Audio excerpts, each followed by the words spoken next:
Tonight on Talking Politics, with less than 2 weeks to go until Election Day in Boston, we'll dig into another key race for the Boston City Council. John Fitzgerald and Joel Richards are running to replace six-term councilor Frank Baker. They'll both join me ahead with their vision for the city and their district. But first, how is Maura Healey doing as governor? She got a decent grade from Massachusetts residents overall in a new poll from UMass Amherst and WCVB. But when it comes to housing and transportation, two of the most important issues facing the state, apparently some voters think there's a lot still to be desired. To help us break it all down, I'm joined by Tatishe Nteta, the director of the UMass poll, and Boston Globe columnist Joan Vennochi. So, Tatishe, let's start with the good news for Governor Healey. She's got a pretty high approval rating, 58% overall, and she's actually improving with some groups that you wouldn't necessarily expect to think highly of her. Who are they? Yeah, I mean, she's clearly in the honeymoon phase because 6 in 10 voters approve of the job that she's doing and use really positive words to describe her, like strong and competent, smart. And so, you know, she's enjoying a lot of favorable attention from the public. And this comes from the usual suspects. So Democrats, people of color, young people, women, all express high approval ratings of the governor. But really surprisingly, since we polled in April, we've seen an increase in job approval from Republicans, from conservatives, as well as from Trump voters. And when assessing whether or not Governor Healey has exceeded, met, or has lowered or is come in lower than their expectations, Republicans, again, conservatives and Trump voters have increased their perception that the governor has exceeded expectations. And so this was quite surprising for us, but I think it reflects, you know, one of the accomplishments that Healey has attempted to gain here, which is to seek support from the other side of the partisan divide. I think she's really taking a page out of Baker's playbook on this issue. Yeah, she seemed to do that from the start of the campaign, and she seems to be pretty good at it, as you say. I was struck by the fact that you've got that high favorability mark on the one hand from all the different groups you mentioned, and yet on some of the key issues facing Massachusetts, their people seem to think not nearly as highly of what she's doing. Starting with housing, the housing shortage and affordability, 51% say she's not doing too well or not doing well at all, compared to just 28% who say she's doing very well or somewhat well. On the MBTA, 43% say she's not doing too well or not doing well at all, compared to 34% who have a more favorable assessment. And then on transportation generally, 41% say not too well or not well at all, compared to 35% who give her better marks. How do you square, on the one hand, high favorability, and on the other hand, low grades or low marks for the issues that seem to be top of mind for most people? Yeah, I think this is a reflection of the intelligence of the voters in Massachusetts. They recognize that these aren't problems that are a reflection, at least directly, on the Healey administration, and these are problems that she inherited not just from the Baker administration, but even going back to the past, you know, from various governors and various administrations. And so I think this is a communication by the voters that these are the issues that they want Governor Healey to tackle, and to tackle directly and to tackle promptly. And, you know, to her credit, she moved on from her legislative victory and tax reform, is now really focused on the issue of housing. And the issue of the migrant crisis as well. And so, and the MBTA as well. I mean, so she really has focused on these issues. And I think what we're seeing here is just, again, a communication that these are the central issues upon which voters are going to assess the governor going forward. And if she wants to become a two-term governor, she's going to have to demonstrate some success in dealing with the safety of the MBTA, in dealing with questions regarding housing shortage and affordability, and dealing with the migrant crisis. Before we get Joan in here, you polled on these issues, including housing, before she rolled out her great big $4.1 billion housing plan, right? Okay, just wanted to put that on the table. Joan, given that Governor Healey has been in office for less than a year, were you surprised to see voters give a thumbs down to her handling of the issues that we've just been talking about? Not really. I think I may have predicted on this show that she was going to run into some Oh, I wish we had that fight ready to roll. challenges once she took office. But I agree with everything that was said before. But when she ran for governor, she took on the issues of housing and the T, and she made promises about them. And I think voters are kind of rightly holding her accountable for them. But these are really tough issues. For example, on housing, I mean, Charlie Baker gets credit that he deserves for putting in place the MBTA communities law, which requires cities and towns along the T to come up with some multifamily housing plan. But communities are resisting that. So on one hand, you have people who are saying we need more housing. Right. On the other hand, you have cities and towns who are saying, no, not here. So she has to balance those two conflicting things, right? With the T, it's kind of the same thing. She inherited some really serious problems, and we're just now learning the extent of them. Yeah. Delivering on that is not going to be easy, and she's taken them on, so she owns them. Again, with the caveat that she's only been in office for the better part of a year at this point, it seemed to me, and Tatishe can correct me if I'm getting this wrong, but my recollection from the Baker years was that all sorts of big things could go wrong, and his popularity would still be right around 70%, tops in the nation, number 2 in the nation, something like that. We see her starting at a lower mark. Do you expect that the positive impression that voters have of her performance is going to be as durable as the one they had of Governor Baker's for 8 years, if you had to predict again? Well, first of all, there should be a course at the Kennedy School on Charlie Baker, how to be a governor and never be blamed for anything. I mean, people could sign up for that in droves. You know, I think her popularity, it will probably never be as high as that. That just like some inflated number that just is godlike, honestly. Don't quote me on that. Too late for that. I know, too late for that. Well, and there's different things that you can attribute it to, right? People like to point to everything from his stature to his demeanor to the fact that maybe he got an upgrade for being a sane Republican in the Trump years. So the durability comes from what was pointed out previously. She is governing from the center, just like he did, or trying to emulate the model that he followed, whether it's on tax relief or on the migrant crisis, the right to shelter law. She's trying to find that sort of sweet spot in the middle. Right now, it's the progressives that are not happy with her. And honestly, I think she's pretty happy about that. She is probably delighted to know that the independents and as even Trump voters or Republicans think highly of her right now, because really that's kind of where Massachusetts is right now. It's more in the middle than far to the left, as people outside of Massachusetts like to think of it. Tatishe, just bouncing off what Joan just said, my recollection is that in your poll, she did get high marks from progressives in certain areas, right, or on some topics that are thought of as progressive priorities. What were they? Yeah, I mean, she gets high marks across the board from progressives. And I think this is a reflection in some ways, again, of that honeymoon phase where there is criticism of the governor, but that criticism is not going to be necessarily public. And so you saw that with tax reform. The first, legislative accomplishment was on tax reform. That is not in congruence with progressive inclinations. Yeah. And so there are these issues, and again, on taxes in particular, that progressives found Governor Healey to be not necessarily what they intended or paid for or voted for. I remember seeing a lot of that reaction, yeah. And so, the question going forward is she going to tackle the issues that progressives care about? And one of the central issues that not just progressives, but everyone in the state cares about is this issue of housing affordability.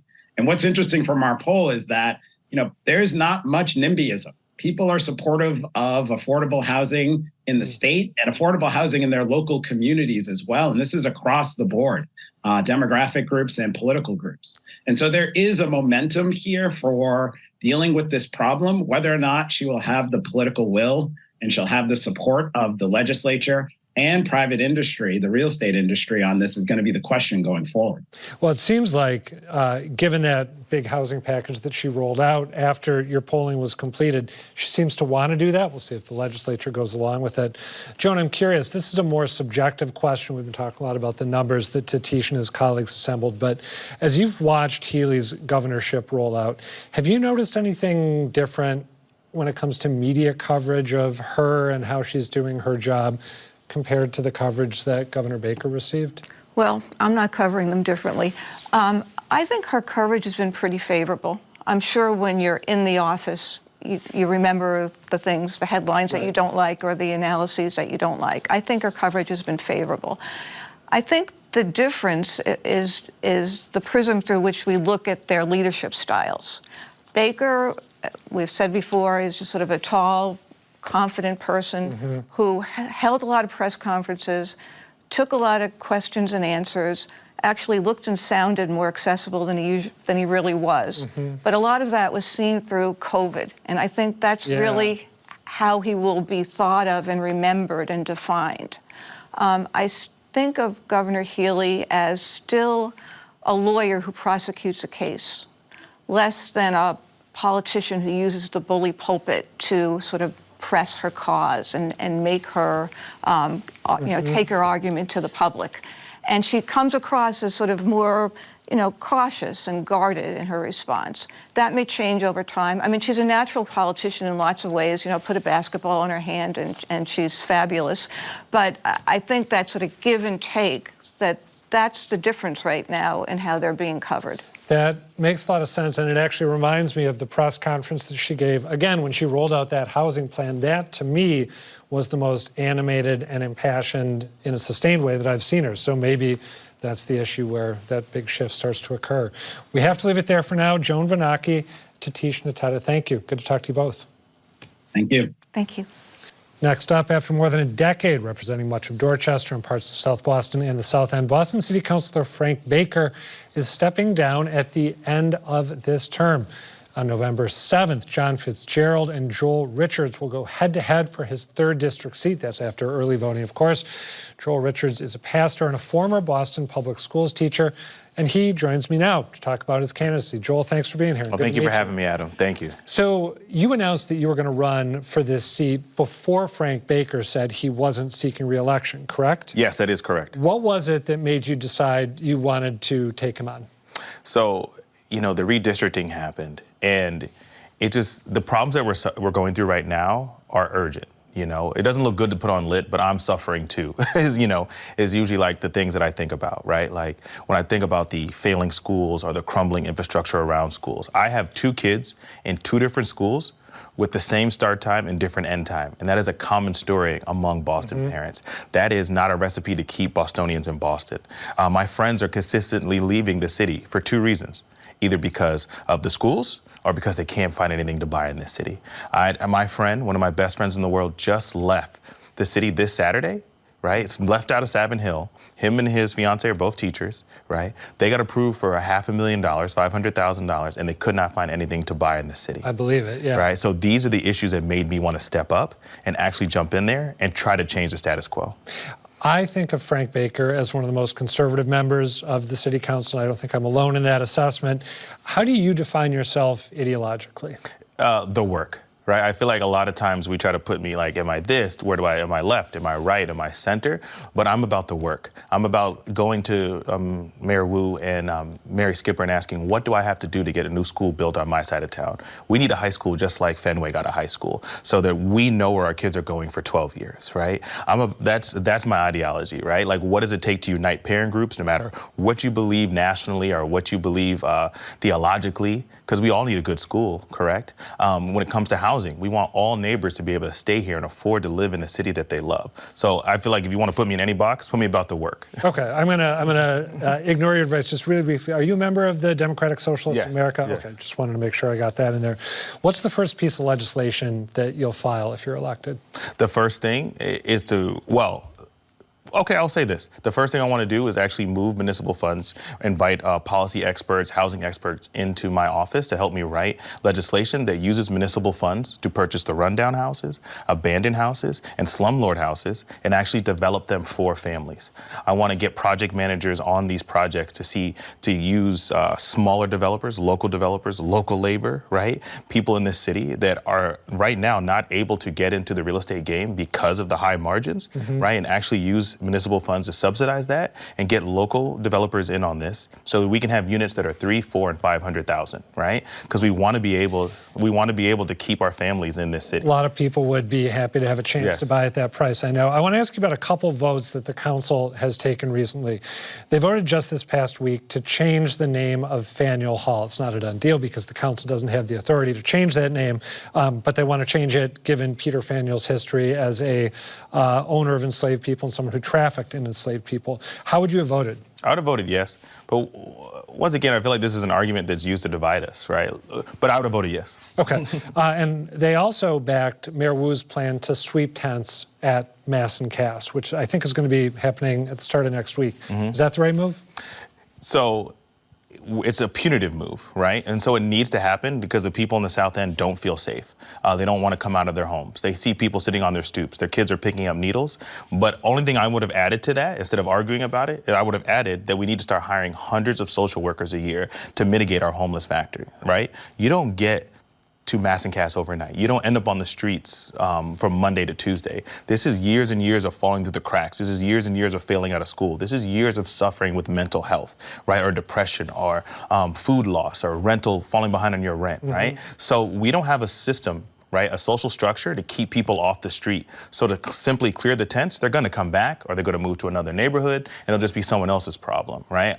I feel like the sweep, it has to happen, right? Like there's a public health crisis happening, but we're not talking about how we got here, right? We're just talking about downriver, how to solve it right now. But let's go upriver and see how we can prevent this problem from growing and then even shrink the problem over time, right? There's no quick answer to this. Let me ask you, I like the idea of preventive care a lot, but one of the things that I've always heard is that a lot of the people who end up at Mass and Cass do not actually originally come from Boston. So how much of a help would it be to create a surge in social workers in the city if a lot of people are congregating there from other places? So we do need decentralized services, right? But if you don't start hiring the social workers, we can never have decentralized services. How would you have that? How would you spread it out to different places? And I feel like if Boston starts doing this and sets the trend of actually hiring hundreds of social workers, I think other cities will do it. I think the state public health will kick in because social workers, you do get results. I fought for 6 years to get a social worker in every school in Boston, and we were able to accomplish that, right? And the change is monumental.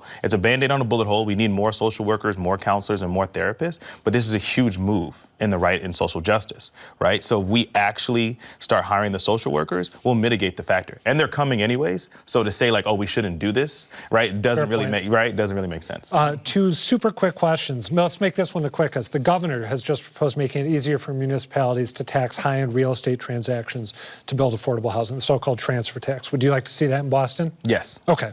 Last question. We got about 1 minute and 20 seconds. You are a pastor. I'm curious, in the time we have left, how does your faith inform your approach to politics? Oh, very much, because it's about the work. The Bible says the harvest is plenty and the laborers are few, right? God calls us to really make a life for everyone around you that is fruitful, where they could be the best person that they are. And I want to be that person. I want to love my neighbor, right? I want to build new schools on our side of town. I want to start hiring hundreds of social workers, right? So people can get the love and the care that they deserve. I want to actually, right, get housing that middle income and laborers can actually afford. People to go to work every day so they're not stuck under rent, right? These are personal issues to me. My mother-in-law cleans banks at night to afford the rent because her landlord jacked it up on her, right? And she stays in the city to help raise her grandkids, right? And that's not fair to her to have to pay, especially when the rent was probably $9.50 2 years ago, right? And now it's almost $3,000. All right, Joel Richards, thank you. Good to talk to you and good luck in the home stretch of the campaign. I appreciate it. Thank you. Finally tonight, Joel Richards' opponent for the Boston City Council's 3rd District seat, John Fitzgerald, has worked for the City of Boston for the last 17 years, including a stint as the Director of Finance for the Office of Economic Development. He's now Deputy Director of Real Estate Operations for the Boston Planning and Development Agency And he joins me now. John Fitzgerald, thanks for being here. Thank you for having me. So you're running to replace Frank Baker, who I think of as one of the more staunchly conservative voices on the council. You're running with his backing, and backing of other people, including former Mayor Marty Walsh. Yep. How do you describe yourself ideologically? Well, honestly, I prefer to stay away from all ideological forms. But when I was out knocking doors, a lot of people would say, "Well, are you like Frank? You know, do you align with Frank?" That's what I was trying to ask. Yeah, and depending on where you are in the neighborhood, some wanted to hear yes, some wanted to hear no. And my response was always, "Look, nobody's Frank, right? Frank is his own person." Going into that, I have a very different. We share some set of values, right? And I think that I'm going to go in there and be my own person. I have a little bit different characteristics, a little bit different temperament than Councilor Baker probably had. But there are some core things there that sure will stick, whether you want to call them conservative or progressive. I plan on bringing common sense. Can you give me a couple examples? You mentioned there are core things that are going to stick, whether it is something you think of as conservative, progressive, something else. Give me one or two. Sure. You know, I support our public safety officials, our police, our fire, right, EMTs. I think we should be doing more to support them, and because they're going to be needed in the future. And so we may have to make sure that they're trained appropriately, recruited appropriately, and they're the best in the nation now, but there's no reason that we can't get better. Okay. You are, as we mentioned, the Deputy Director of Real Estate Operations at the BPDA. Mayor Wu, who's been looking to, first she was going to abolish it, now she's trying to reform it. She has said she wants it to focus, the BPDA, where you work, on resilience, affordability, and equity. Those are her three lodestones, touchstones. Is that the right vision, do you think? Sure. No, I think those are all admirable goals. And as the Economic Development Agency for really the entire New England region, I think that is a worthwhile cause. I kind of stray away because I'm still currently working at the BPDA. So I tend to sort of plead the fifth on those for now, because if I do not win this race and I have to go back to work, right, I still have to provide for my family. Makes it a little tricky. So I sort of, I apologize, but I sort of just say no comment on any BPDA related Okay, but broadly speaking, those priorities that she's outlined. Sure, it's great. And I think we can do them. And I don't necessarily think that the city, the BPDA has to be reformed or abolished in any way, but we can certainly work towards those goals with the tools we have now. If you're elected, what's the first piece of legislation you're going to file? So I've gotten this question a lot, and I say really it's a very selfish response. And it's that I would like to take all of Dorchester youth sports as a father of three, a 6-year-old, 4-year-old, and 2-year-old, right? And when you're making the schedule for every upcoming sports season, and the signups are at different times, and the fields are different, and you don't know when practices are yet, but you have to pay the dues and then all of a sudden the kid doesn't want to play soccer, but lacrosse is at the same time. Right. I would love to get all of Dorchester youth sports together, align it under one website where it can be streamlined into focusing, where you really can just have very intuitively pick where you want, and you know you can make your schedule, because half the time with the amount of kids sports that go on, just going through that experience, I'd love to streamline it. It is an intense experience. It can be an intense experience. I want to ask you about a couple of recent council votes. The council just voted to, or backed, changing the name of Faneuil Hall. That doesn't mean the name has changed. Other stuff would need to happen. How would you have voted? So I think I would have voted in that if the vote was to, should we take up a committee to study the name change? Right? Sure. Should we have a hearing? And now, but they've said, I mean, it's a vote saying we think it should be changed. Yeah, and I'm not sure that the city has the power to actually change the name itself, right? But I think if we want to look at who Mr. Faneuil was and what he did, and sort of who we're naming things after, you know, we're not looking to rewrite history here, right? There are things that folks are ashamed of, and that shouldn't have happened, but it was a way of life back then. So you don't want to discourage or rewrite it, but at the same time, we have to look at who we're naming these things after. So a committee to study it, sure, we can take that step. But just to push it a little more, what they essentially said, I mean, it ended up becoming a vote. They aren't holding a hearing. It was just a vote on should we change the name. And 10 councilors said we should change it. Yeah. 3 said we shouldn't. Where would you have been? So I'd have to say, honestly, Faneuil Hall is not what it used to be. And it could be rebranded in itself anyway. And so I think that's a pretty good start. Okay. So that's you would have voted with the 10? Sure. Okay. Also, the council just okayed Mayor Wu's plan to sweep tents at Mass and Cass. Is that the right way to go? It's the first. It's a good step in the right direction, right? Is it the silver bullet solution? No. There's still a long way to go, and there's still a lot of things we have to do. But Is the first thing in the ordinances that are currently on the books, as well as in addition to the ordinance that was voted on Wednesday. It's a step in the right direction, but we need a lot more work to do. Governor Healey, as you know, when she unveiled her great big housing plan, she wants to make it easier for municipalities, including Boston, to tax high-end real estate to create affordable housing, transfer tax. Yeah. Is that a good idea for Boston? It depends what the threshold is. I think with the cost of homes topping $1 million more often than not, the more families that are living here now to have to take on that tax when they're trying to build generational wealth, right, for their families and for their kids, I think $1 million almost includes too many people, and that's through no fault of the people that bought that house at whatever time they bought their house and the cost it was then, right? But you don't want to hurt anyone from making a positive investment, whether it was 5 years ago or 50 years ago.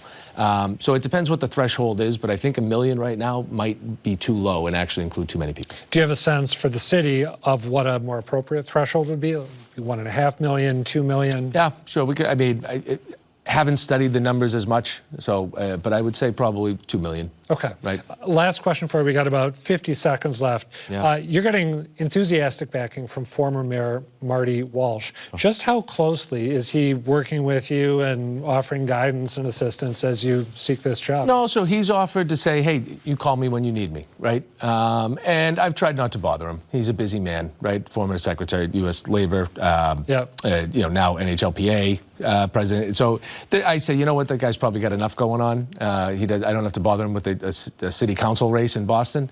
But, he's always been there to provide good support, good moral support. I should mention he and your father were close. Yeah, they shared an office together at the State House for some time, sort of when Marty first came in to the House of Representatives and my father was there, yes. So that's sort of how the bond started, and he's looked after me in a way that I really appreciate, as he's done for countless people in the city of Boston. So. All right. John Fitzgerald, we got to leave it there. Good to meet you, and good luck down the home stretch on the trail. No, appreciate it. Thank you, Adam. That's it for tonight, but do come back next week, and please tell us what you think. The email's talkingpolitics@wgbh.org. The website's gbhnews.org/talkingpolitics. And sign up for our politics newsletter while you're at it. For now, thank you for watching, and good night.